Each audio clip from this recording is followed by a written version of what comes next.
Hello, everyone, and welcome to Paranormal Files Into the Darkness.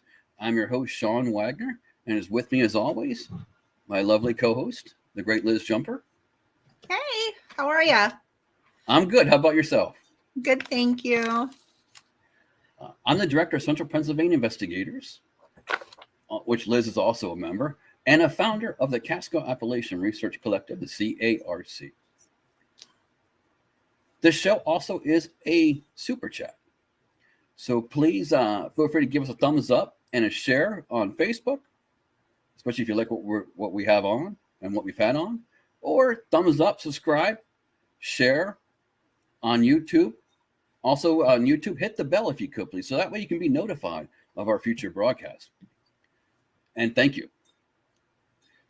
If you have any questions along the way, please put them in all capital letters. Our next show will be Thursday, May 12th. One of our guests will be Dave Schrader from the Holzer Files and his new podcast. Thank you, Brendan. Paranormal 60. May 26th, Katie Burr from Everyday Paranormal and Ghost Lab. June 9th, we'll have Mike Ricksecker on. We'll be talking about the Alaskan Triangle. That'll be something a little bit different versus the Bermuda, and shadow people as well. June 23rd, we have Rick McCallum on. He is an actor, stuntman, paranormal investigator, and also a member of the Hollywood Ghost Hunters. So that'll be different. How viewers out there, how are you guys doing? Feel free to put in the chat how you're doing.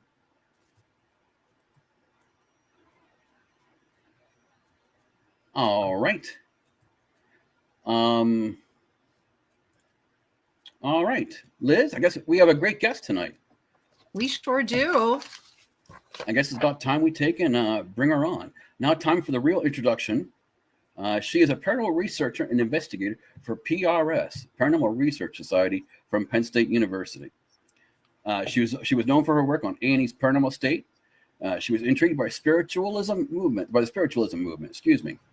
and the thrill of the unknown, investigating local haunted and abandoned locations in central PA. She's worked alongside even Lorraine Warren, and she's been on Travel Channel's Alien Highway, and she's guest starred on Portals to Hell, and she will be on CW's Mysteries Decoded. And currently, she is working on a documentary series as well with Katrina Weidman. Hey, Charlie. Hey, thank you, Jay Baxter, for joining us tonight. And she will star in Jad Kalich's upcoming series, also Harbingers of Doom. She has social media accounts at TAD with TADD with two Ds _, the word two, _ bone on Instagram, and Classic TAD, TADD on Twitter. Her website is heathertaddy.com. Ladies and gentlemen, in case you haven't guessed, our guest is Heather Taddy.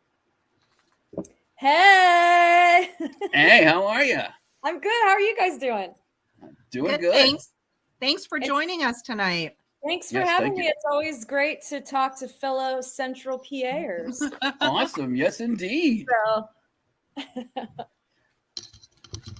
How are things going out now that you're out in Western PA? Pretty good. Yeah, Pittsburgh's great. It's still really cold. Just a day ago, I got back from Los Angeles, so I was absorbed into those wonderful sunshine rays, and then I come back here and it's just constantly overcast. So, but it's good, you know. That's Pennsylvania for you. Yeah. Yep.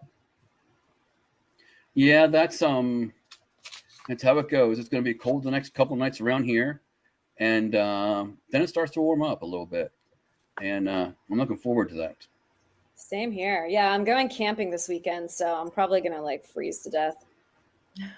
But that's okay.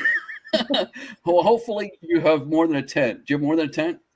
No, I'm sleeping in a tent. Well, at least have a warm sleeping bag. You should be Yeah, okay. I'll be okay. It might be a little chilly. That's about it. And well, the thing that we always do on the show, it's time for the toast. Oh, the toast. Sorry, guys. I have Gatorade today. Well, it's still a drink. It still That's really counts. what All matters. right. Still counts. It's the symbolism. Electrolytes. All right. Absolutely. To all those people that work during the weekend, one more day to Friday. Cheers. Cheers. Chin chin. Awesome.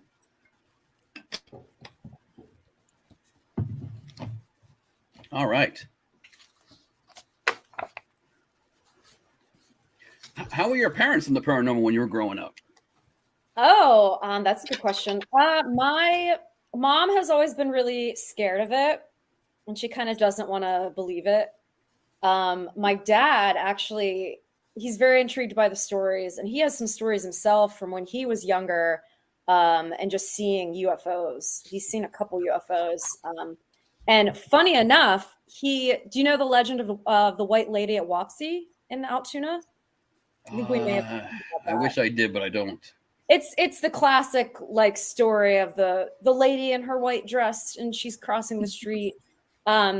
He claims to have seen that one time, and another car saw it, and then they just saw like the leftover dust of her like walking across the street. But yeah, they totally saw that. So but yeah, they're really supportive and intrigued by all of it, and they actually think it's really funny that I'm on TV doing it because, you know, I grew up making weird skits and just like going to haunted places and trying to like catch evidence. So I always had a video camera in my hand. And when I was really young, I did some like commercials and stuff like that for local like TV stations. So it's kind of no surprise to them that I work in TV, but they always get a kick out of it when they turn on the TV and they see me. They like send me pictures and stuff. So. Well, that's awesome. And they definitely should. And you seem to do a great job on the shows as well. Thanks. You're welcome. I know in a broadcast you said you used a Ouija board growing up at times. Did you ever have any problems at all or not? I never had any issues. Some scary experiences, but nothing too crazy. But what was funny is anytime I had the Ouija board in the back of my car, I would get pulled over for some odd reason, sometimes for no reason. And then as soon as the cop would see the Ouija board on my back seat, they would automatically go and share their stories with Ouija boards. So sometimes it was just so weird. Like I remember one time my cousin and I were driving into the cemetery. And of course I had my video camera and my Ouija board. And right as we're pulling in, this other cop meets us at the other end. Actually, like 3 cop cars came in, which is absurd because there's nothing happening there obviously is nothing happening in Altoona that 3 cop cars are going to catch some weird teenagers in a cemetery. But I'll never forget that. They pulled us over and, you know, we looked a little sketchy and weird. So of course they searched the car and they found the Ouija board and the video camera. And automatically we talked to them for like an hour about their with stories and haunted places. So weird situations like that. But nothing too insane. All right. So I know we always you remember Kevin would always like lecture us about stay away from that kind of stuff. Oh yeah, I always also had that approach. Yeah.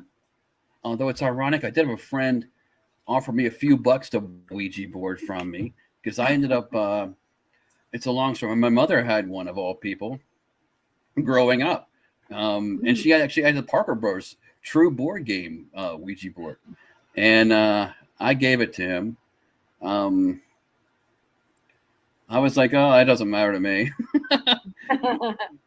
Because I've done a couple investigations where people have had trouble with the Ouija board. Or at least it is one possible cause of their problem. It doesn't necessarily mean it was it, and it caused all the problems. Because sometimes I'm not advocating use it, by the way, for people, Right. but other things can certainly bring it in too. It's not like and like was said in other places and other broadcasts, when you even just doing EVPs, you're reaching out and opening the door to something. So that's Right. true. All these are the same kind of forms of communication. It's just there's such a stigma around the Ouija board. Right. But I mean, I can understand it from both theories. You have the spiritualist theory, and then you have the automatism theory, where you're actually subconsciously moving a planchette. So I don't know. It's always just been a really interesting tool for me. But it is, I mean, you can be considered the same thing as doing an EVP session with a digital recorder. You don't know what doors you're opening. You don't know what is going to happen. So it's all everything is a risk. Right. We don't, so, but it's just That's so true. and you have like couple Ouija boards up on the wall, but beyond what we can see, right? I do. Yeah, they're hanging up. One of them is the one I used to play growing up, and then the other one is just a brand new one that I got. Someone gave me. So I have more somewhere. I think they're at my parents'. How many do you think you have then? Oh, not a lot. Maybe 5. Well, that's not too many. Well, that's still more than everybody I know. That's everybody I know combined, so that's good.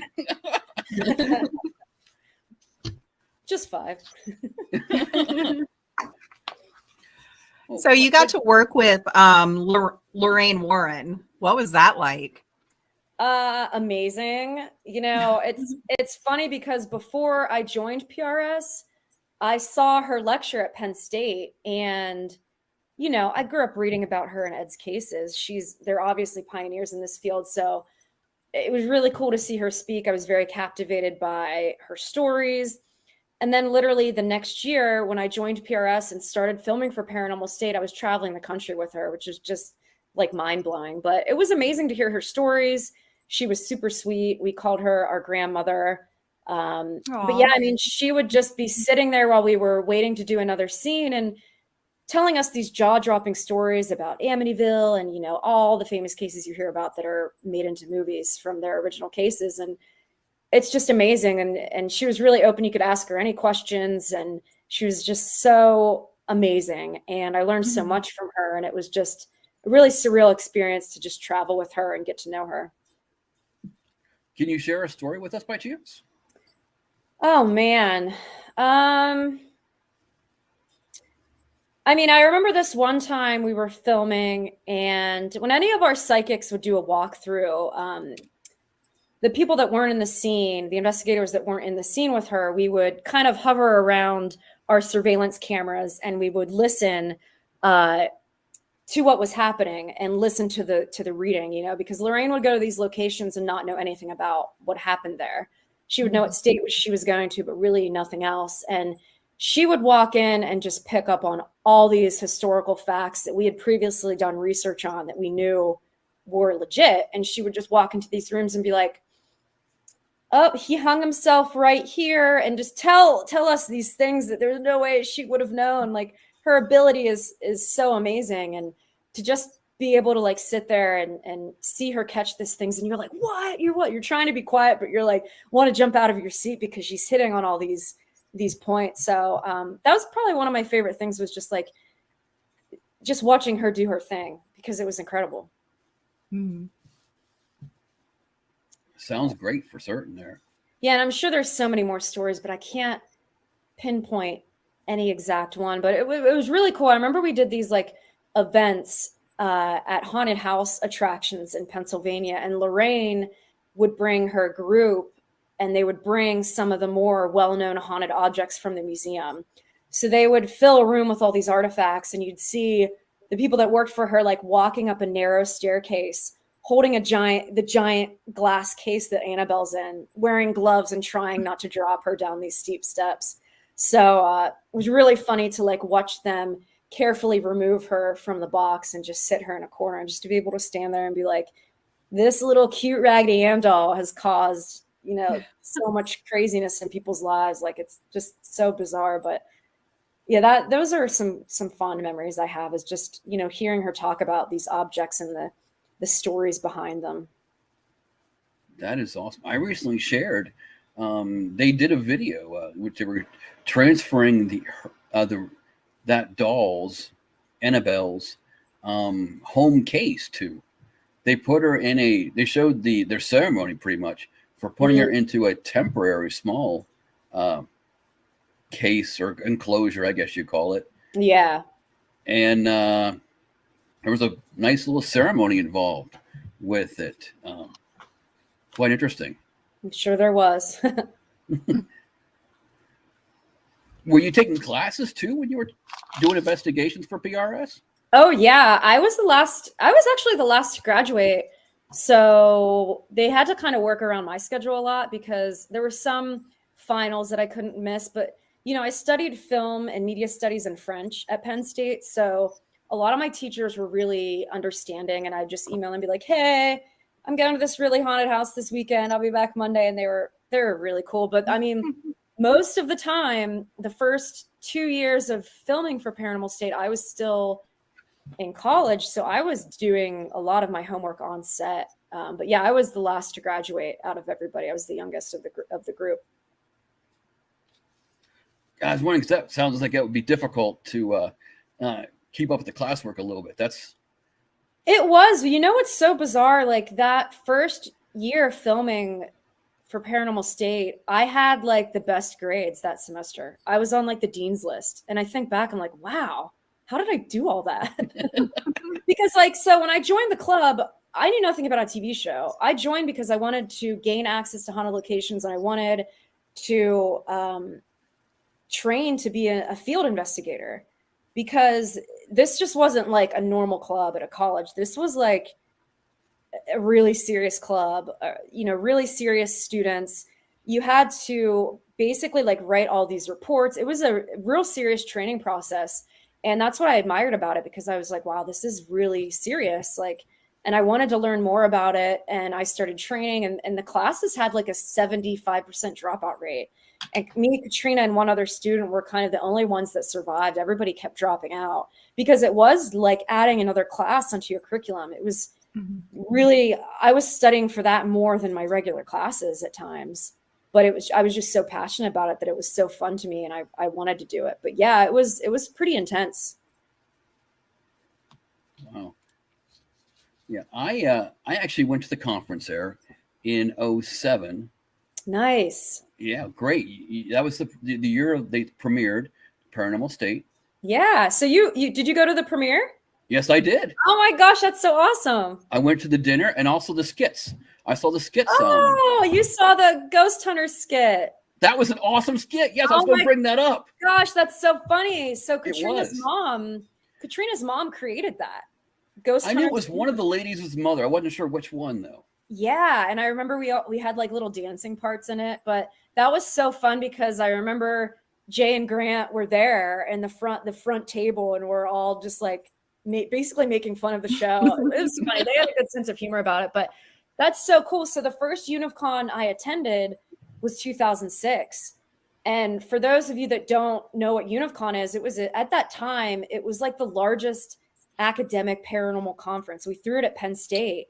It was huge. Lorraine Warren would come and speak. Lloyd Auerbach would come and speak. The Lutzes that owned the Amityville house, John Keel, so many like important figures in paranormal cryptozoology, like Josh Gates was there, Michelle Belanger, Chip Coffey. So we got to meet a lot of really great people that later became guests on our show, but it was a huge conference, like huge. And when I first joined PRS, that's how I actually found out about the club. I was studying for a French test, and I went up to this table, and there was an open copy of like the daily school. It was like the daily collegiate newspaper for State College, and it highlighted this huge conference. And I kept the article, and I was like, next year when I transfer up to the main campus, I'm definitely going to join. So, yeah, I mean, it was a huge deal, and that's so cool that you got to attend it. What did you think of it? I thought it was great. I saw lectures from Patty Starr lectured on how to make it as a living. She did tours in Bardstown, Kentucky, at the Heaven Hill Distillery. I know that because my job at the time, or just before that, actually.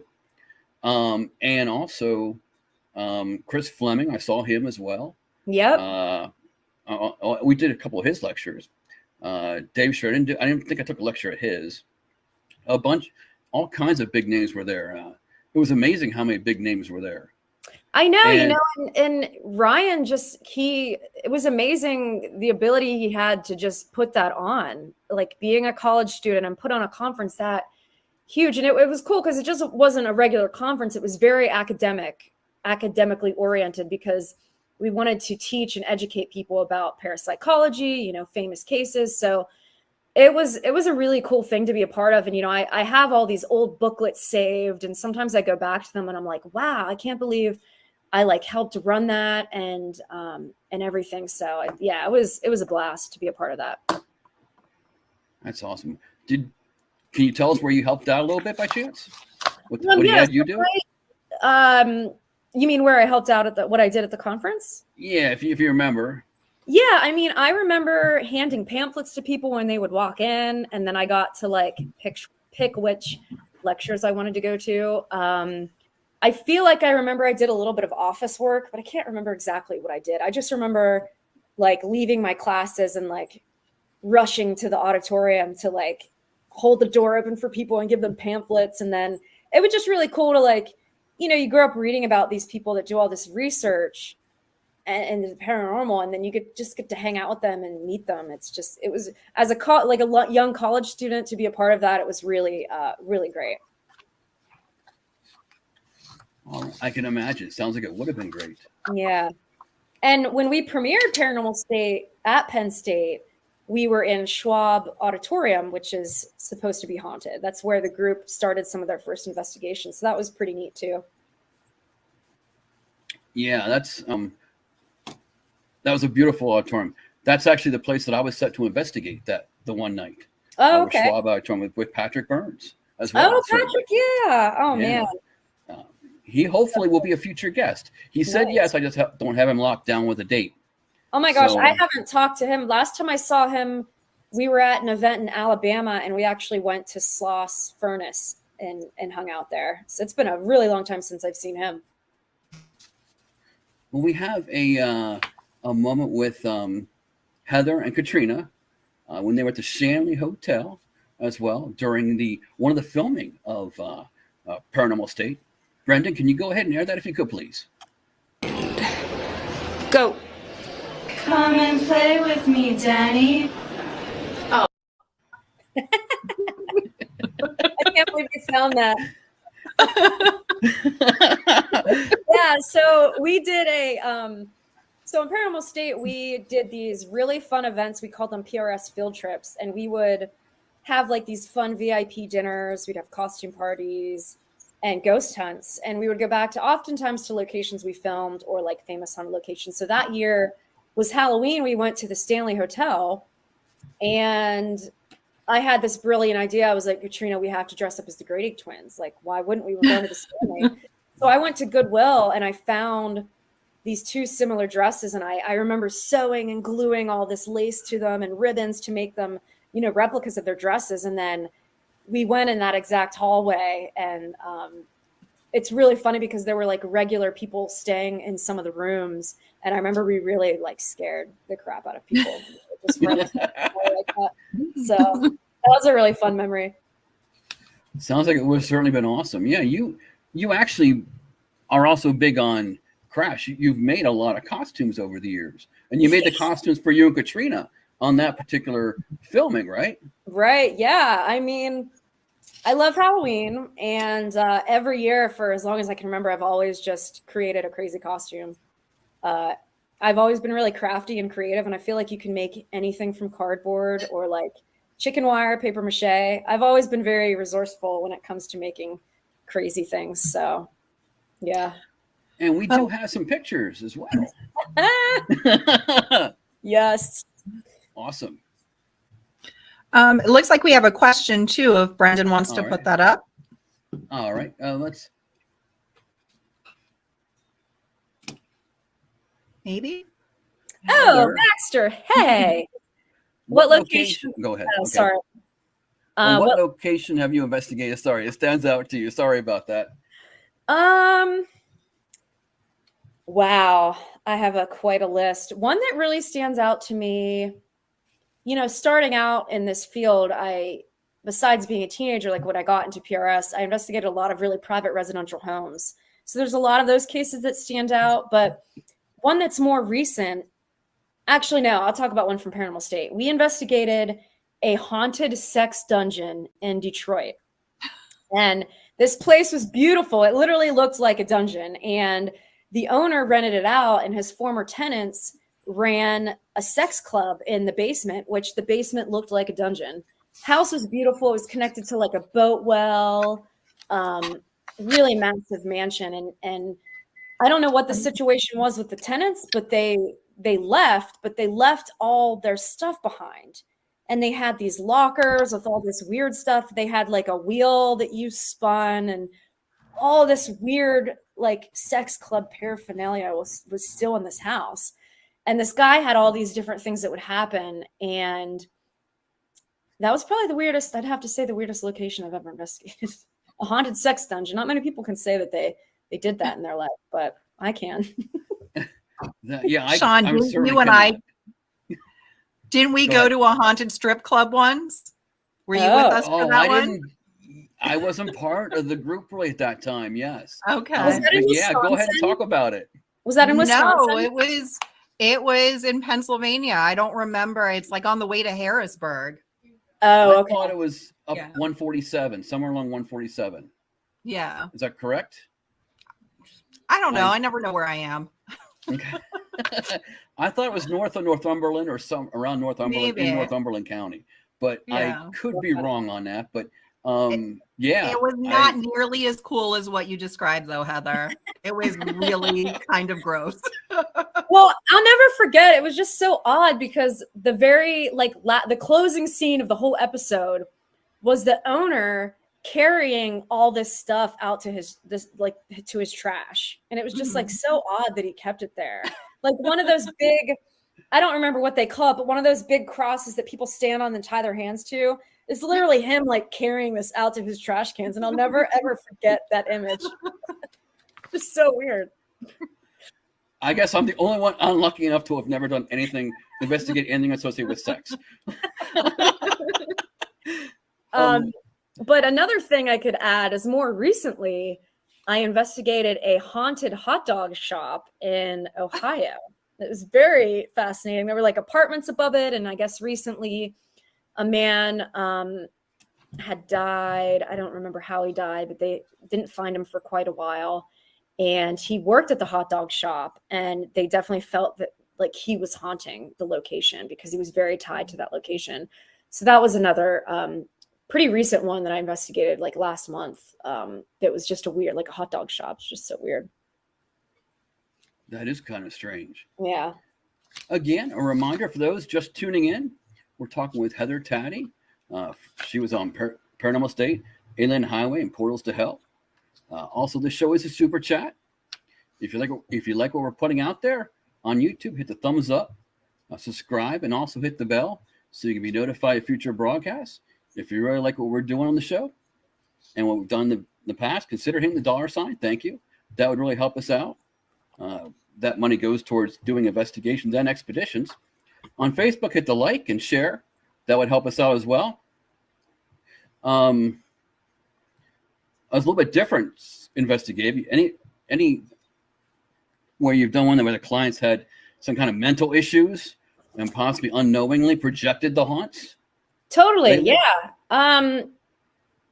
Yeah. With PRS, we definitely applied like psychological knowledge to like both the field work and our investigation. And a lot of times there were very natural things that occurred that people kind of attributed to being paranormal. But yeah, I mean, we did this one episode on Paranormal State where this woman, she was going through menopause and she was actually projecting the energy that was causing the phenomena.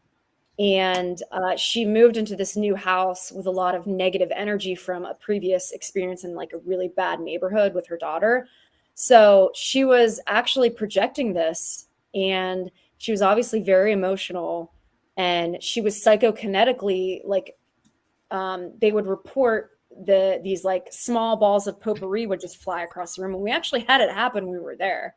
And but yeah, we came to the conclusion that it was that built up energy was causing the haunting. Because, you know, and oh, go ahead. Oh, I was just going to say, I'm sorry. Any idea how would you determine that in an investigation, may I ask? I mean, when we did cases, we went through very extensive hours and hours of interviews. And there's a lot of like really personal questions you have to ask, you know, because a lot of times if people are experiencing something very, very stressful, they can actually project that and it could cause a haunting. You know, people going through grief and depression, you know, if you go through that long enough, and it can actually cause you to hallucinate. So we would just, you know, you just got to know the right questions to ask. You have to be around the people, really notice like just how they live their lives. And we found that out, and she was just very emotional during the whole episode. And a lot of the activity we could explain. So that's a really memorable one when it comes to something natural. And then another episode I remember was we went to this woman's house, and her house was built on top of mines. And she would report headaches. She would wake up and think she saw like shadows. Basically, all the symptoms she had were symptoms of carbon monoxide, like poisoning. So we brought in someone to check, you know, her furnace, and it was like so much electromagnetic energy was like being pumped through her house. It was actually causing her to like go to like she actually went to the hospital when we were there because it was so bad. And every one of our investigators experienced it. You know, it feels like a heavy pressure on your brain, and we were feeling sick. We were feeling nauseous. So all of that was explained away because of a natural thing occurring in her home. Great work. Hey, Jim, how are you? Jim's a big fan of yours. He's the one who recommended me to actually get a hold of you, in fact. So, oh, really? Jim? Yep. JT Errol is Jim Thorpe. Oh, nice. Okay. Hi, Jim. Thanks for the recommendation. He's my tech manager on the group as well. Oh, great. He's a great guy. I'm glad you're tuning in, Jim, as well. Now we'll get back to the regular stuff now. What was you've also done Penhurst a couple times. Oh, yeah. At least a couple times. Yeah. Any memorable moment or or the king there? Other than being, I didn't encounter the king. Other than being completely terrified. I mean, if you look at like the history about that place, the overcrowding, the neglect, the abuse, you know, many people who had developmental disabilities were just kind of, their families just dropped them off at this place. So a lot of them, this was their only home. So it when you think about all that history and you're actually there, it's terrifying. It's really sad. And that place is extremely active. The first time I went there with Katrina, and we did an event with Debbie and Mark Constantino. And they of course are, they were EVP specialists. And I remember there's still a lot of abandoned buildings there. And I remember putting a recorder into an abandoned building for like 2 minutes and playing it back, and you got voices and you heard sounds, and there's nothing happening. So when I was there just recently, well, I was on the episode of Portals to Hell there, and I was just in the investigation part of the episode. So I kind of had a lot of free time to roam around in the Mayflower building, which is one of the more haunted buildings on the property. And I remember being on the second or third floor, and I'm just roaming around by myself. I have my recorder. I'm just, you know, asking some questions and just passing through it. I'm going through, there's a couple floors that have little sectional walls where they would put like 6 to 7 beds in this one small area. And I'm walking, and before I go into any location, I take my time and I just stand there and listen for natural sounds so I can kind of rule that out. And I just feel the place out. And I'm standing there, and all of a sudden I hear like, it sounded like someone's feet like shuffling towards me, and like they were walking in a weird way. And right away you hear me on the recording go, I like pause mid-sentence. I'm like, okay, I'm going to go back down the stairs now. It sounded so real. And so many experiences like that there. I've got some EVPs there. It's a really terrifying place. But I remember when I went for portals, we had a lot of REM pod activity we couldn't explain. Nothing in the vicinity that would set off a REM pod in the Devon building, which is one of the more haunted buildings as well. So yeah, that place, it's like its own world. I can imagine. I was fortunate to do the Mayflower. I tried to schedule another trip there actually this summer and get people together and see if they want to go and do more of it. Because now Devon's open as well as the tunnels. Because years ago when I was there, it was only Mayflower. Yeah. The tunnels. I was just there last summer and I went through the tunnels. It's so creepy. That's one place that people ask me, what's the creepiest place? I mean, considering the history there and the experiences I've had, I definitely say Penhurst. Liz, do you have a question? Yes, I'm supposed to ask you about Camp Shawnee and learning to drive an RV. Lake Shawnee. Yeah. Oh my gosh. So that was a really fun episode. And I remember I got to the hotel. The location was in Princeton, West Virginia. And I remember getting to the hotel and production being like, so we're going to have you and Jack stay in your own RVs on the property, and you're going to camp the whole weekend. And I remember them being like, have you ever driven a 30-foot RV? And I'm thinking, no. I mean, I've driven like U-Hauls and things like that, but nothing to that extent. So one of the production guys, we practiced in this small parking lot of our hotel. And I remember going out onto the road, like onto the highway for the first time, and just remembering like to drive it so slow because you could feel the wind like moving it. But I did really well considering the fact that I had to drive down these windy West Virginia mountains while being filmed, while talking to Jack on the phone and talking about the case. So that was fun. But the whole time I'm thinking, oh my gosh, there's like a line of cars behind me thinking, what is this girl doing? And then I look over and there's like this little barrier on the side of a cliff. But I made it. And I'm damn proud of myself for doing that. I thought that was impressive. So when I watched the episode, knowing what I knew of that you had to learn how to drive it, you're there driving it and talking with Jack and everything. I mean, that was my third time driving it. So yeah, I did pretty good. And I remember thinking, like, feeling like I was just this little like action figure, like this little doll driving this gigantic car, but I did well. All right.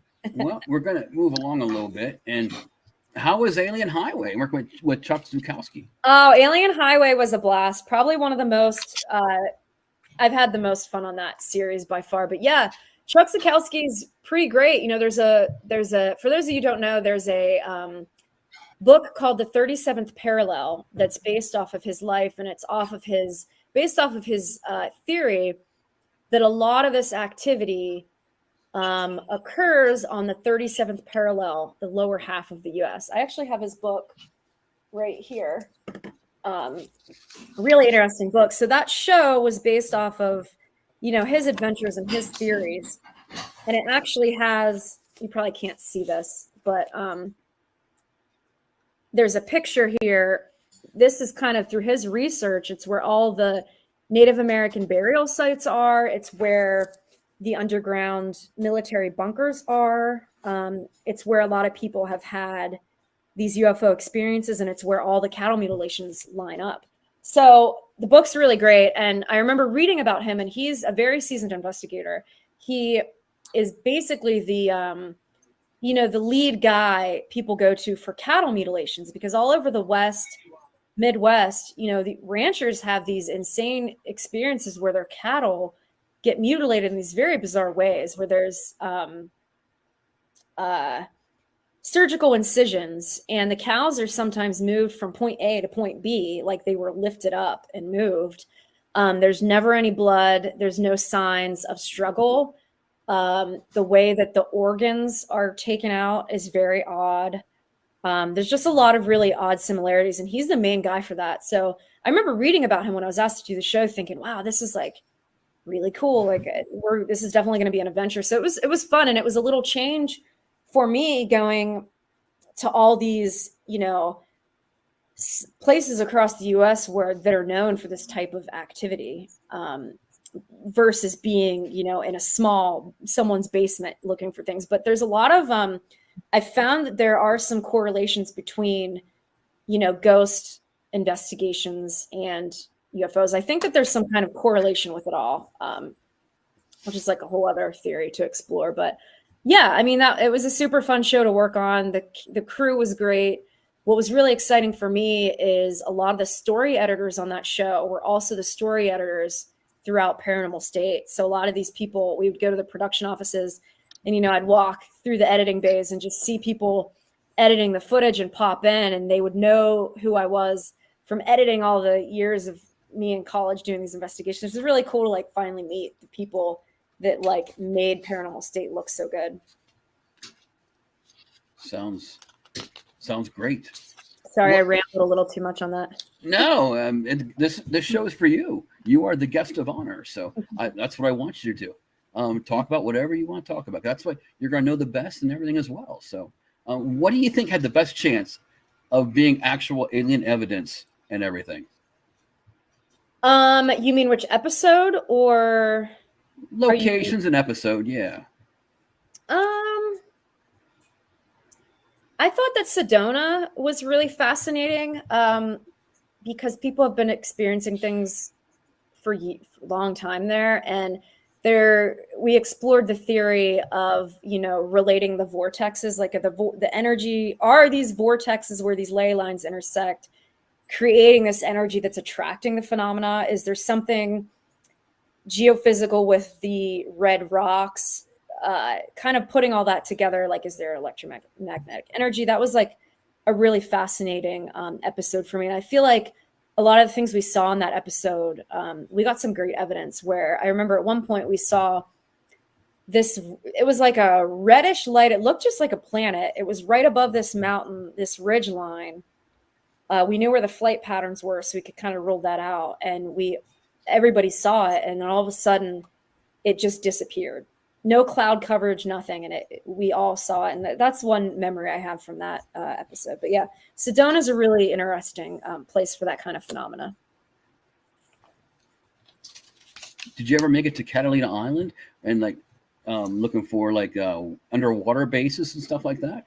So I had an event. I think it was supposed to happen in 2020 with my friend Chad Kalek, and we were going to go to Catalina Island and have an event there, and it got canceled because of COVID. So I never got to actually go to Catalina Island, but we did an episode on Alien Highway called SoCal Clusters, where we, explored the coast of Southern California because it's been a hot spot for sightings where people have seen crafts go in and out of the ocean for a very long time.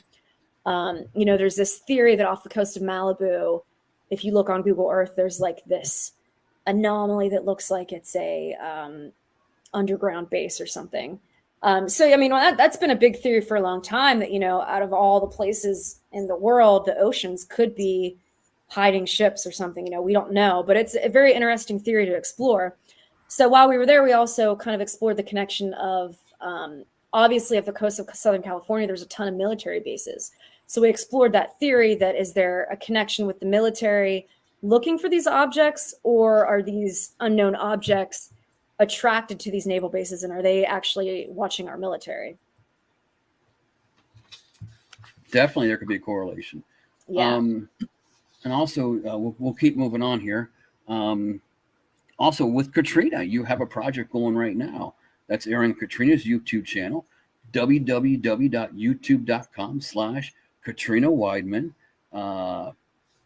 Brendan, can you go ahead and play the clip if you could, please? I want to go to this place to investigate, and I was hoping you'd be interested in going with me.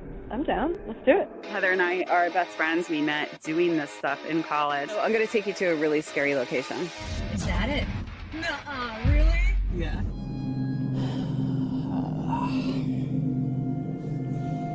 It might be time to move up to the third floor. I don't want to do it. Pull all of the pieces seem like there might have been a murder that happened there. It's like blood. And I don't know why, I just all of a sudden, I just feel frustrated. And nothing like that's ever happened. Did you hear it say Heather? If that's real, that's like the best photographic evidence I've ever seen. I do this all the time. And I swear to God, you still get scared doing that. Yeah, Travel the Dead. Yeah, it looks like it's gonna be a great series you have coming out. Thank you. Yeah, so we had to kind of split up each episode into like 10 to 12 minute segments, which is kind of funny because a lot of people were like, that's too short, but we really leave people on the edge at the end, so they have to tune in next week. But, you know, there was a reason we had to kind of make them short, kind of beyond our control. But yeah, the first segment is viewable on Katrina's YouTube page. And, you know, it was really fun to just do this ourselves without any networks, without, you know, any involvement from that production aspect. You know, we did it ourselves with our friend Kat Croft. She's a filmmaker, and it was really just the three of us going into haunted locations during the pandemic and just trying to figure out what's going on. You know, using our techniques, we were, you know, because Katrina and I have the same training, and we're best friends. We've been best friends since we met, you know, in PRS. So it's just kind of like a glimpse into our friendship and the way we investigate. And I think people will really like it, you know. And we also brought back our dear friend Michelle Belanger for codes, and she does some remote readings, which are incredible. But yeah, I think people will really dig it, and it's all going to be on Katrina's YouTube channel. Yeah, Liz, you have something to add by chance? So I hear you also have. Oh, sorry. What'd you say, Sean? Oh, I was saying if you had something to add, go ahead. I'm sorry. I want to ask you about your upcoming project on the CW, Mysteries Decoded. Yeah, so I'm not sure when Can you it's tell us about that. Yeah, so I can't really say much. I don't even know if I'm probably not even supposed to tell people I was on it, but the season premieres in July, and I guest starred on one episode. There's of course an alien theme, but it was a super fun show to be a part of, and I think visually it's going to look amazing with the location we went to. But if people just keep their eye on my social media, once I know the release date, I can kind of let it out there into the world. But I think people will really dig it. It was a really fun show to work on. Okay. Well, we can't wait to see it. Thanks. Definitely can't wait. I also wanted to get into a little bit of you versus the real Heather Taddy versus the TV personality. What are your hobbies outside of investigating things? Oh my goodness, I have so many hobbies. I'm a musician. I grew up playing the violin, and then when I was about 14 or 15, I heard this band called Jane's Addiction, and they have very memorable bass riffs. And upon hearing their music at a very young age, I've always been obsessed with them. I picked up a bass, and that's been my main instrument ever since. So I love music. I love vintage clothing. I do a little bit of sewing here and there. I love reading. I love traveling. I love hiking, going to national parks and doing these intense hikes. I love being outside in the woods. Oh gosh, what else? Yeah, basically music. I love film. I love photography, documenting everything, anything of my life, about my life, because I've realized I've had a very interesting life. So I like to document that as much as possible because people seem to be very, very, very fascinated by the things I do. So yeah, but yeah, I do have a lot of hobbies. I like to do everything. Think we actually have a clip of you playing in the band. Oh, cool. Great. Yep. This song's about a video store. Maybe Blockbuster, maybe not. Hollywood video. Hollywood video, yeah. Network video. West Coast. Everybody shout out your local video stores. We only had two. Heads together. Hey. All right.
Very nice. So funny.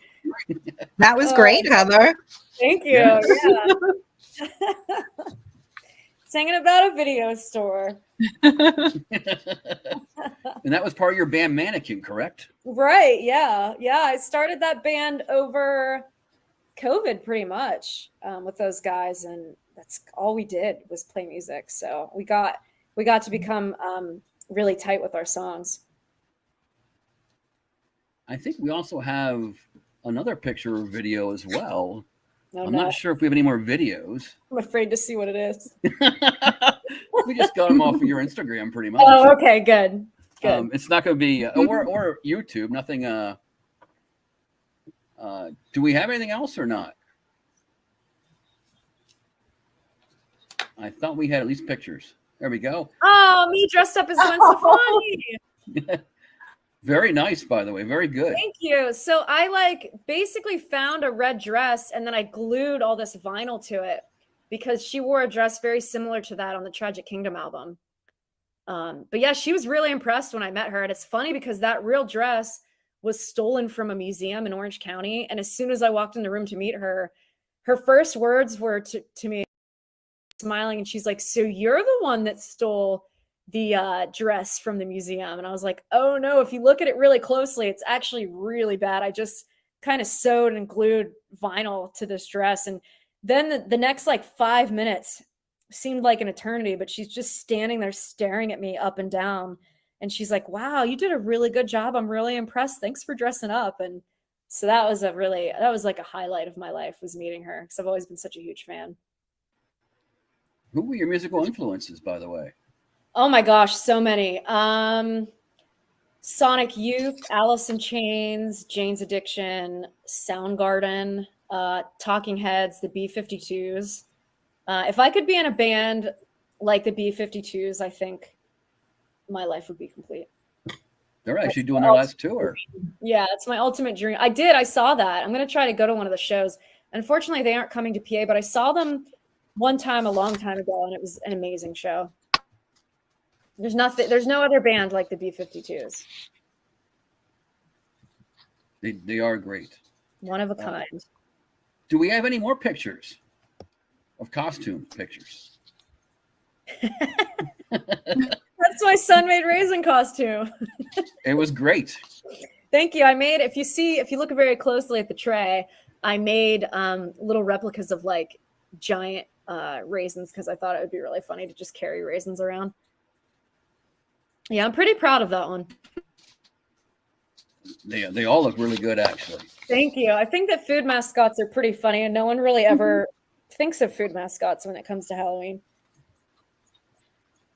That's a good point. Yeah, it's something I would have never thought of. Yeah, I have to really brainstorm about what to dress up this year as. Kind of running out of food mascots here. Yeah, you did. You also did. I don't think we have the picture, but you also did the Planner's Peanut as well. I sure did. Yeah, that one was a hit. Yeah, that one was a hit. And what about the records behind you? Oh, these are just old 45s that I have this collection of just all these old, not necessarily records I like, but I used to do a lot of crafting where I would put records in the oven and melt them and shape them into bowls or like little things I could hang jewelry from. So I used to make a lot of stuff like that and sell it at events. But yeah, I just think it's cool to use, forms of old media to decorate like cassettes and things like that. Very nice. Thank you. Well, we have some of your upcoming appearances. I think I got one that wasn't on your website, so let me know if that's correct or incorrect as we go along here. May 20th to the 22nd, you'll be at Parasicon in Mansfield, Ohio. I will. June 25th, Hillview Manor, Newcastle, Pennsylvania.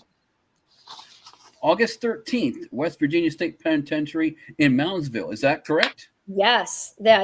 I don't think that event has been announced yet, but I'm definitely going to be there. And I did it last year, and it was a really fun event. Oh, any event at Moundsville has got to be good.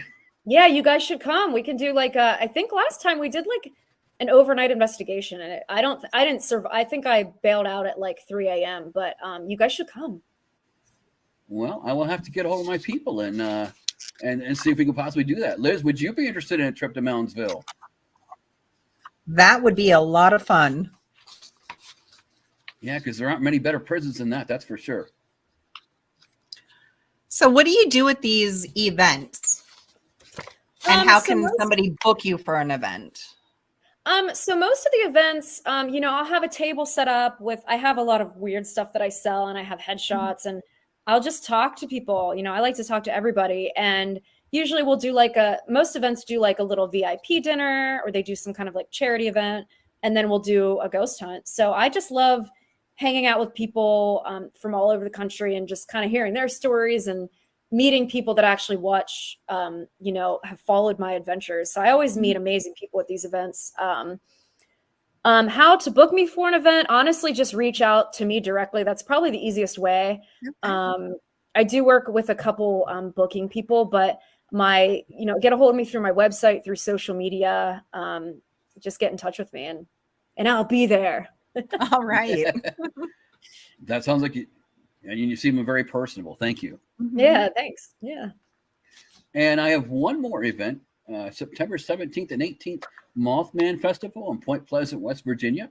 So sadly, I'm not going to do that because I got asked to do a different event. There's another event I'm doing in Ohio, which I don't have a lot of information for yet, but I'll be doing that instead of Mothman. They can follow you on your Instagram or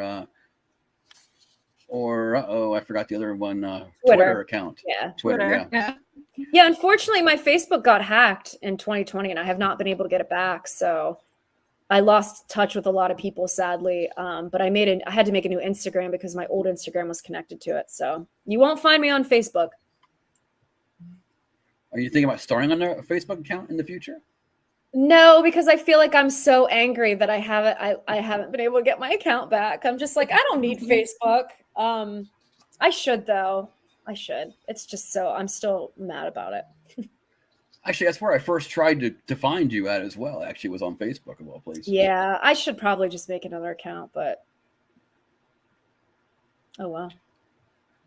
All right. Well, we are about out of time, and I want to thank our guest, paranormal researcher and investigator, Heather Taddy. She has social media accounts at Tad, T-A-D-D, _, the word two, T-O, _ the _ bone on Instagram. And also Classic Tad, T-A-D-D on Twitter. Her upcoming appearances include May 20th and 22nd at Parapsychon in Mansfield, Ohio, June 25th, Hillview Manor, Newcastle, PA, August 13th, West Virginia State Penitentiary, Melonsville, and September 17th and 18th, she'll be in Ohio for an event. Her website is heathertaddy.com. If you like the broadcast, consider helping us out by liking and sharing. Thank you to everyone for tuning in and watching on Facebook, or giving a thumbs up, subscribing to the channel, and sharing on YouTube. Thank you. We appreciate all of you, and thank you for following us. Our next broadcast will be Thursday, May 12th, when our guest will be Dave Schrader from the Holzer Files and his new podcast, Paranormal 60. May 26th, yeah, he's a great guest. May 26th, we'll have on Katie Burr from Everyday Paranormal and Ghost Lab. June 9th, Mike Ricksecker. He will talk about the Alaskan Triangle and shadow people. June 23rd, Rick McCallum. He's an actor, stuntman, paranormal investigator, and one of the members of the Hollywood Ghost Hunters. Liz, anything to add by chance? Heather, you have been absolutely delightful, and I cannot wait to follow more of your adventures. And I hope we see you again soon. Thank you so much. Thanks for having me. It was a good chat. Thank you, Heather. Please hang on through the outro to the backstage. Do you have anything to add, by the way, Heather? No, I don't think. I think I covered a lot. I think, yeah. Right. I'm good. And Brendan, go ahead. Oh, Brendan, go ahead and take us out. Hey, this is Chuck Larson. You're watching the CARC channel on YouTube.